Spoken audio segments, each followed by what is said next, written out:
Good morning, everybody. I want to welcome you to Clinton County, Plattsburgh, New York. We have with us today Nick Langworthy, our GOP, New York State GOP chairperson. He wants to address everybody about the upcoming votes on the propositions. So, thank you, Nick. Thank you so much. Let's give a round of applause to Chairman Clark Currier here, our Clinton County Republican chairman. He does a tremendous job and has brought it in an invigorated spirit to the party here. I'm really glad to have him as a partner in our efforts to grow and strengthen the Republican Party across the state of New York. It's great to be back here in Plattsburgh. It's been a couple years, unfortunately, with the pandemic, but I am glad to be here as part of my statewide tour. We are going to every single region of the state, every corner, to talk about what's on the ballot this year. And of course, you have some very important elections for local offices on that ballot on the front. And I urge every last voter to get out and vote row B, the Republican line, and vote for our team for our important local offices. But if you flip that ballot over, we have what is tantamount to a national election on the back of that ballot, because Democrats in Albany that are parts of supermajorities led by liberal downstate Democrats have put questions on the ballot that would alter our New York State Constitution. They would put amendments to that Constitution that would be an assault on our election integrity, in my view. And that's why we've called this our Just Say No tour, because we're urging every New Yorker, no matter what party affiliation you hold, whether you're a Democrat or an independent or a Republican or a conservative, to get out and vote no on these propositions. And there's not much coverage of this. And that's why it's so important that we get the word out as to what is really on the ballot. Because the other side, they look at this as an off-year election. They don't think you're going to come out to vote. They want you to forget about voting on the back of the ballot, because this is the equivalent of legalizing rigged elections in this state. First proposition would take the independence away from our independent redistricting commission.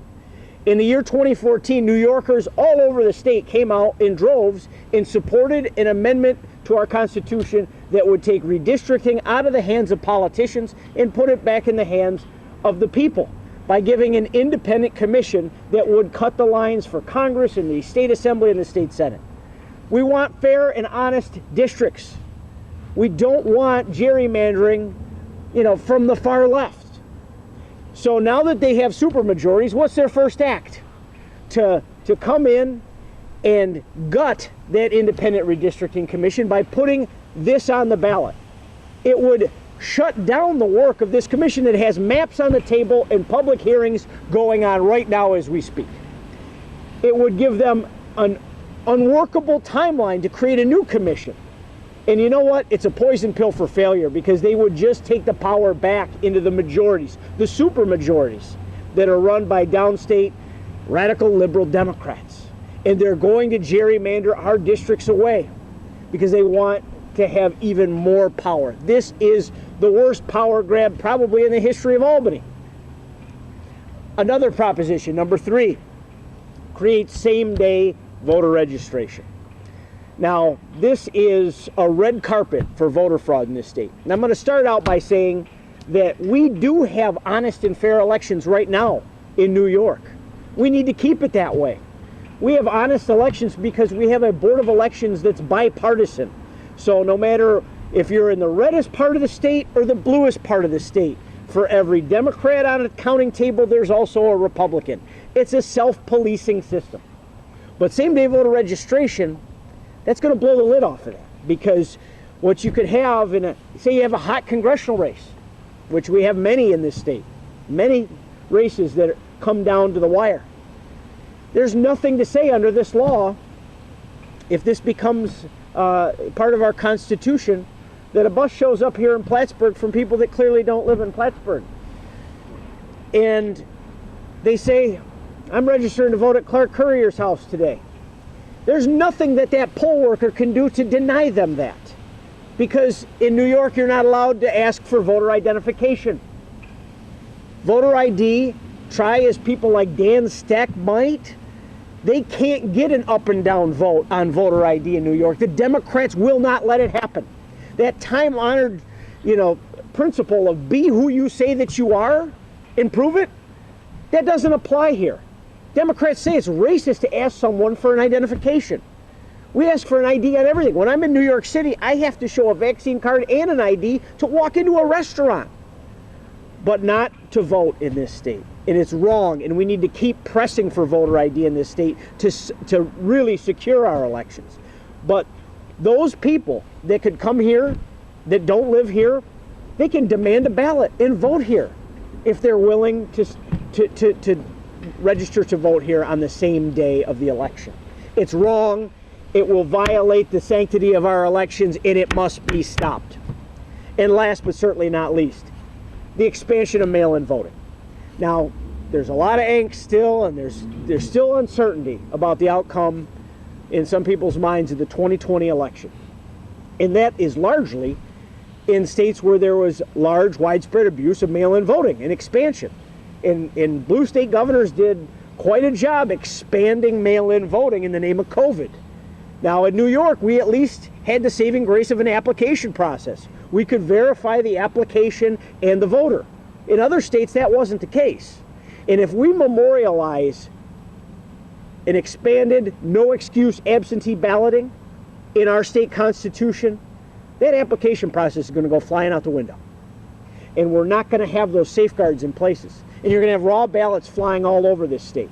And you know, you saw those images in states like Nevada, where, you know, big apartment buildings, there's a garbage can full of raw ballots sitting out there under the communal mailbox. What could go wrong, right? Why should anyone doubt that?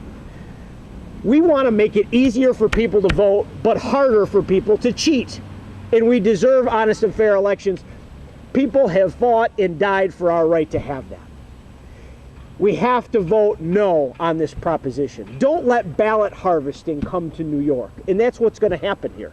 If you have no excuse absentee balloting, this process of ballot harvesting, you have organizations funded like George Soros, you know, brings dark money into the process, where they'll come and they have canvassers go door to door and try to get ballots from people and collect them and take them en masse to the boards of elections. The privacy of the voters violated. People deserve to not have intimidation tactics by, you know, people going door to door trying to take their ballot. This can't happen here. We have to stand up, we have to be heard, and we have to get out every last person that believes in common sense in this state and vote no on these dangerous propositions. And that's why we've called this Just Say No. Let's keep it simple. On the back of that ballot, there's 5 questions. I'm a no, no, no, no. Just write down the line.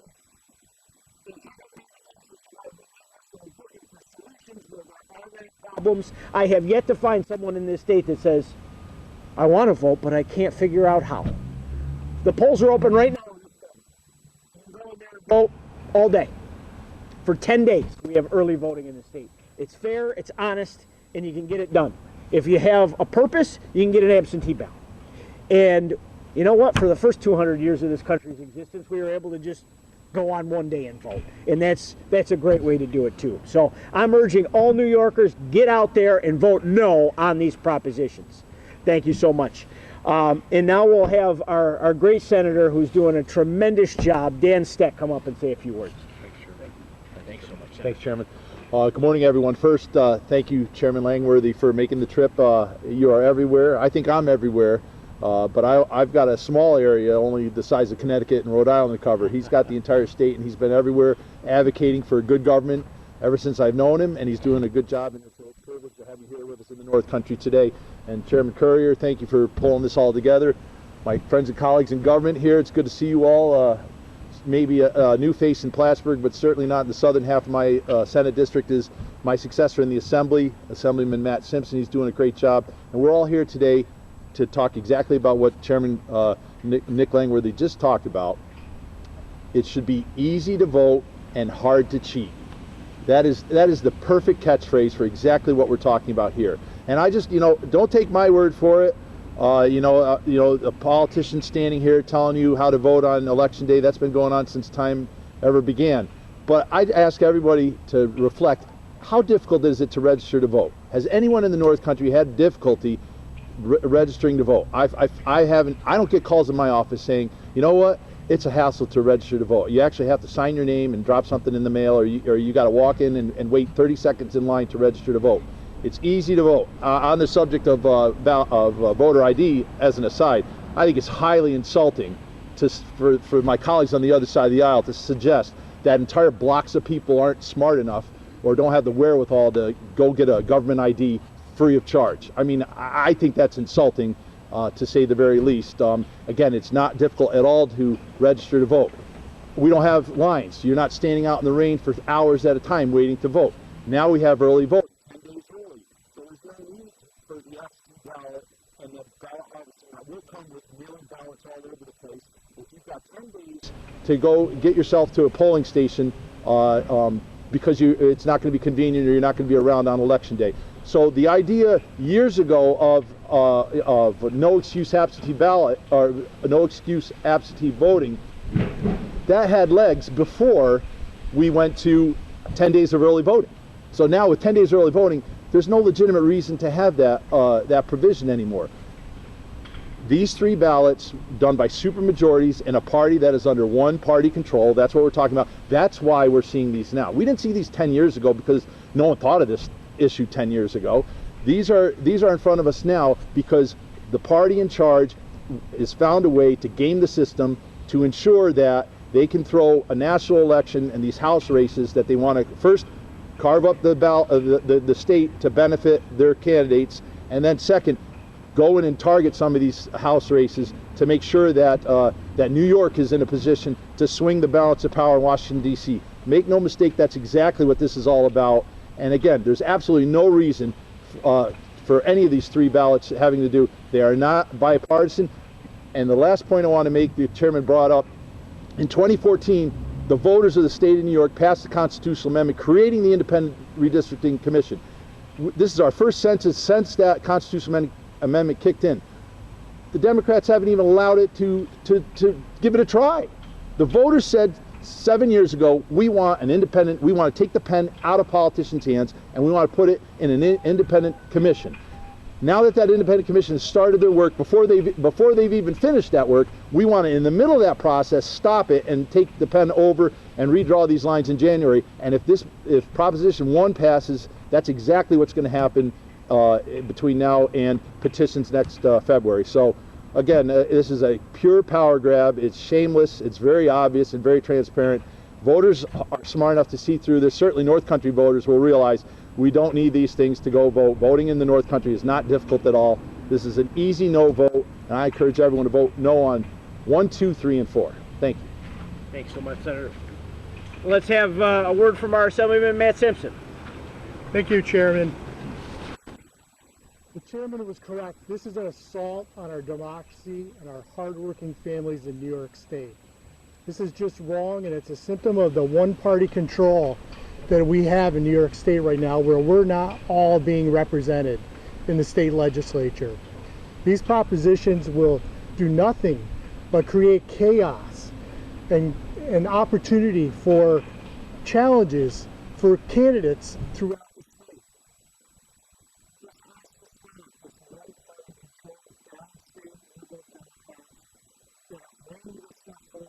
Taking the rights of our citizens to be heard in this state.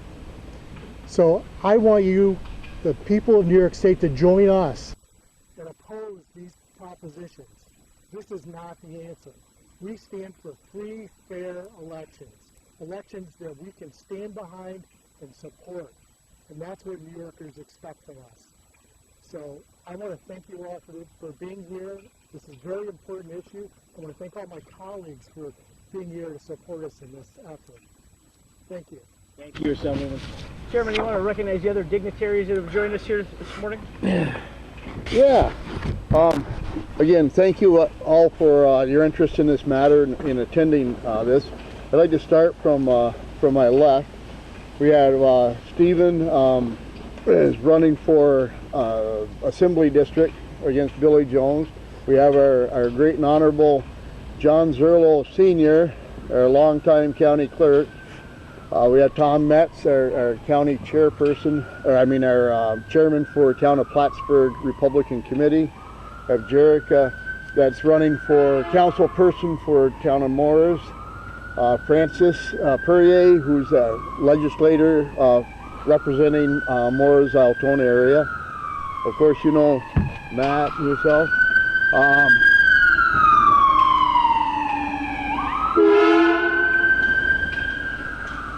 Plattsburgh Fire Department ambulance. And we have Richard. Richard, that's running, or that's our county legislature, and Rick Potiker, yep.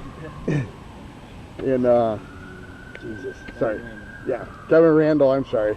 That's a supervisor town of Schuyler Falls. So, again, thanks everybody for your time in this cold weather and everything else. If you have any questions, we're all available. Calvin Castine. Calvin Castine behind the camera. Thank you, Calvin, for being here. We'll take any questions from the media at this time. Sure. You mentioned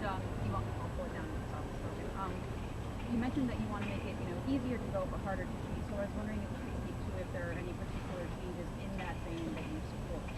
Well, we have the early voting, which is still pretty brand new. We've had it since 2019. I think it's underutilized.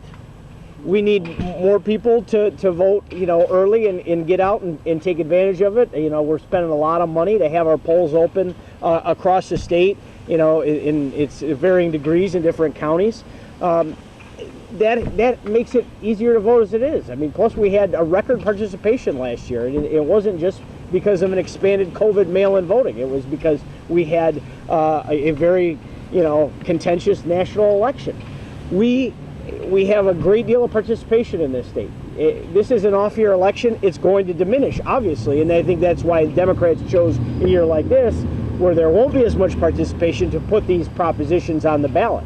But you can't go looking for, creating solutions for problems that don't exist. There's not impediments to vote in this state. There's not barriers to vote. So, we have the early voting. Let's use that. Would you like to expand on your opposition to Proposition Proposition 2? 2, on all propositions, my philosophy is I started as a no, and I, put it on, whoever's proposing it to get me to a yes.